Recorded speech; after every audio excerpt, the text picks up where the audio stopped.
In today's video, I'm going to teach you how to link Microsoft Access to a Microsoft Excel workbook to read live data without importing. We're going to create a live connection so your Access database can read what's in Excel without copying the data in. This keeps your workbook as the single source of truth while letting you query, filter, and report from Access. First, make sure your Excel workbook is closed. Save any changes and close it completely. Access needs exclusive access to set up the link reliably, and having the file open can cause connection or read-only issues. Also, try to keep the workbook in a stable folder path so the link doesn't break later. Next, open your Access database. Use the database where you want this Excel data to appear. You'll see your tables on the left in the navigation pane, and that's where the linked table will show up once we're done. On the Access ribbon, go to the External Data tab. This is where all import and link options live. Choose New Data Source, then From File, and select Excel.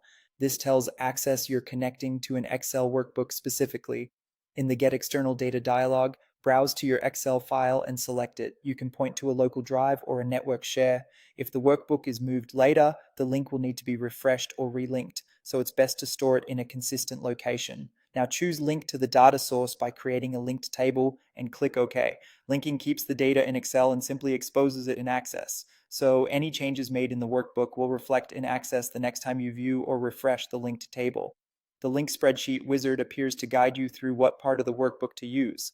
Select the specific worksheet or a named range you want to link. Using a named range can be a great way to control exactly which rows and columns are included as long as the range stays consistent. If your first row contains column headings, check that option. This helps Access create clear field names and infer appropriate data types. If you skip this, Access will assign generic field names like F1, F2, which can be confusing. Click Finish to complete the link. Access will create the connection and set up the table structure based on what it finds. You'll see a new table in the navigation pane with an Excel icon and a small arrow indicating it's linked. Double-click it to view the live data. Remember, edits in Access may write back to Excel depending on the sheet and formatting, but sometimes the link is read only. If you update the workbook, simply reopen or refresh the table in Access to see the latest values.